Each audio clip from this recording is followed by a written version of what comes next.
Good morning students, welcome back to DMS video classes. Today we will see the use of quantifier. Okay, so what do you mean by this quantifier? We are making certain set of integers, certain set of values, and with respect to that one we are going to represent the quantifiers. Okay, so we already learned primitive statement. Primitive statements means any assertive sentences. Okay, so it will be either representing positive assertion or negative assertion.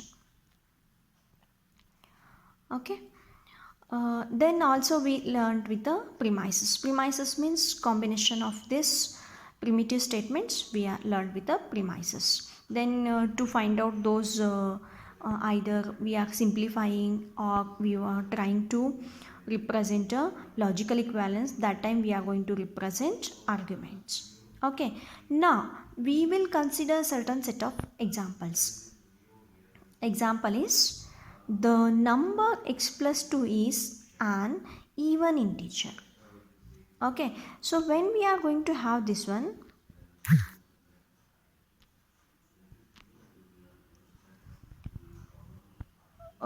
what we are going to have, can I say this one as even in positive integer, a positive sentence or negative sentence, or can I say this one as assertive statement? No, because we don't know the value of x over here.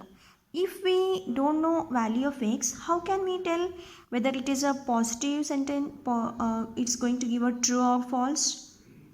Right, suppose take a x value 0, so that time 0 plus 2 is 2. Yes, it is going to be even integer.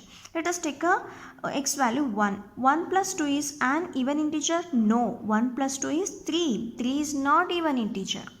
Okay, so it this sentence completely depending on the what the x value is there. Okay, so in that condition what we are going to do, how to simplify this one, or what we can do, because in real example or real world example we will be having a certain kind of so many values we will be not knowing. Okay, so if we are considering such, what the value we have to take that one randomly and that moment. Okay, so what we can say here is, here until we know the x value we can't tell given sentence is positive value or negative, that is true or false. Okay, to represent those things, next we are going to have is a open statement. Okay, so what do you mean by open statement? Here we are going to have a definition. So what is the definition? A declarative sentence is an open statement if, okay, so sentence must and should be declarative. So what kind of declaration it is going to have? Either it is going to declare as true or it is going to declare as a false. Okay, then what it will be consisting of? It contains one or more variables. Okay, so it is going to consisting of one or more variables. So in the previous example we were having only x, right? We'll consider few more examples over here. So here is p of x, that is x plus 2, one variable is there. Here is a one more example. Okay, q of x comma y. So there are two variables x and y, and we don't know value. We have used those things in our example. We'll go to example later. Okay, so this is with respect to first condition. Then coming to second, so it is not a statement. So it is not going to set a statement, because statement surely will be telling either it is a true or false. Here it is not going to tell true or false, it is somewhere pending. Okay, then next what we are going to have, third, but one more condition we have, it becomes a statement when the variable in it are replaced by certain allowable choices.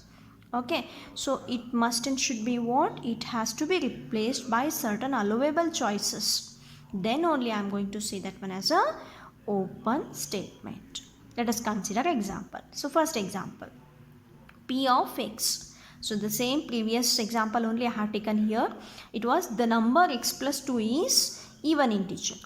Okay, so here the number I have not written, but x plus 2 is even integer. Okay, second one, q of xy. Here the numbers, what are the numbers? Y plus 2, this is my one example,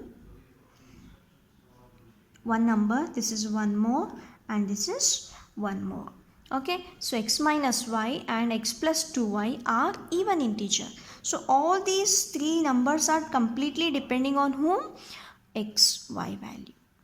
Okay, so if x value is 1 and y value 1, then y plus 2, that is 1 plus 2 is 3. X minus y, so 1 minus 1, 0. 0 is, okay, even integer. Then x plus 2y, x is 0, sorry, x is 1, then plus 2 into 1, 2, 2 plus 1, 3. So this is not going to be even. This is also not going to be even. Only this is going to be even. So the sentence is going to lead to wrong or false value. Okay, so let us take an example. That is one example I told. Here we'll take a one more. Let x equal to 5, p of x is false. Because let us put x value here. 5 plus 2 will be 7. Is 7 even integer? No. So for x equal to 5, p of x is false. And q of xy, I cannot tell because y value I'll be not knowing. Okay. Then next what we are having? X equal to 6. Okay. So that time 6 plus 2, 8. Yes, it is going to be even integer. So what I can say here is it is true value. Okay, next one more example we'll take. Let x equal to 4 and y equal to 2. Okay, that time q of xy is going to be true because x value 4. 4 plus 2 is 6 is even integer. Then 2. 2 here 4 minus 2 is 2. 2 is also even integer. Then next what we are having? Third number. X value is 4. 4 plus 2 into 2. 2 into 2, 4. 4 plus 4 is 8. 8 is even integer. So all the numbers are going to represent even integer. So what we can say? Q of xy is true. For which values? For x equal to 4 and y equal to 2. Okay, so what we understood? We can use only certain values. If I say randomly any value, is it going to be true? No. Only for few values. Only for some values it is going to be true. Okay, so to represent that one, we are going to have a certain symbols over here. So what is the symbol? For some x, p of x is true. So we have a symbol for some x, p of x is true. Then for some x comma y, q of xy is true. For some xy, q of x comma y is true. I can write this xy within a bracket, or else I can also write for some x comma y, q of x comma y. Like this also I can write. Both are going to be valid one. Okay. So this is about the simple things, and this is for some x we learnt, and next we will be learning how to write a for all x. Okay. So for all x we have a symbol for all x, p of x. For all x comma y we can write for all x comma y, q of x comma y. It can be written in a bracket also, or else we can, if we want to have a, in here I have having only one variable, here I am having a two variable. Similarly I can have a even n number of variables also over here. And we can say for all x, p of x is true. No, it is going to be false if we consider the previous example only.